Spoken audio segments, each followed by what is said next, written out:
my name is Izabella Monaghan, and tonight we will be delving into the logistical structure of the tyre industry, specifically observing its supply chain and the many information systems necessary for the manufacturing process.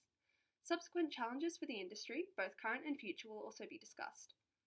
The rising number of motor vehicles has accelerated global demand for tyres, highlighting the importance to recognise and acknowledge the pivotal drivers within the production process of the industry. Car tyres are the foundation of how many people commute these days, though the logistics behind their manufacturing, specifically getting from point of origin to the point of consumption, is something that often goes unseen. So, when looking at a tyre's forward flow supply chain, the manufacturing process first begins with a collation of raw materials, including up to 30 ingredients such as rubber, carbon filler, and crude oil.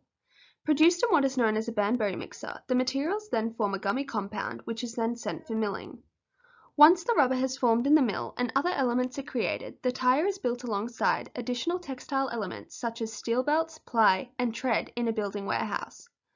Upon completion, the finished tyre is transported, usually via road freight, to distribution centres like DHL, who will then deliver to retailers such as Bridgestone or Goodyear. At the final point of consumption, the retailers have the option to sell the tyres individually, store in warehouses as a safeguard for future and current supply, or fit onto cars for future use. Globally, one of the leading sources of waste generation is tyres, with over 1 million tonnes of tyre excess disregarded annually. Thus, to ensure companies can maximise usage and recapture value of the tyre, reverse flow logistics can be used by recognising the reverse flow supply chain. Contrary to the forward flow, the used tyre starts at the distribution centre, where most are sorted for recycling purposes, to then be used for legal tyre landfill, compacted in sporting fields or playgrounds, and potentially used as a renewable energy source such as fuel. Throughout both supply chains, tyre companies are able to increase productivity by utilising space and excess capacity, which could ultimately improve the output from existing assets, thus increasing profit through the asset utilisation.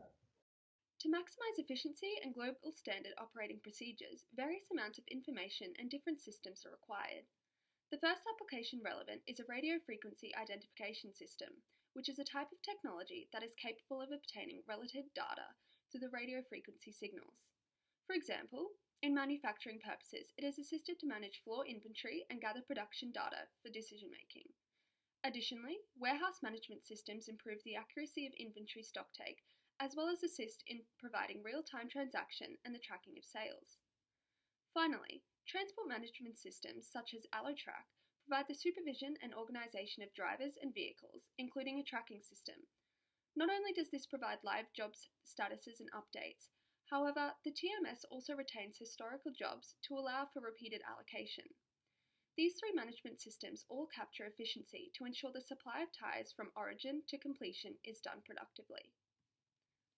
With today's changing and evolving technological environment, the tyre industry is faced with many global challenges. As autonomous cars emerge and new technology grows, such demand will put pressure on managers to provide more in a timely and cost-effective manner.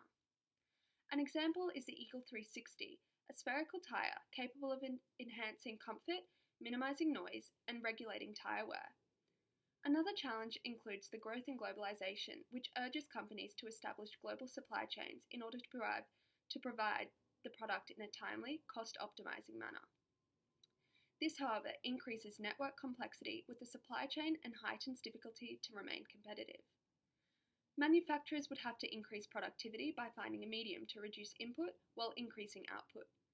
Finally, with increased traffic congestion driving consumers to catch public transport and motor vehicle drivers aiming to reduce their kilometres travelled, the need for tyre replacement slowly reduces.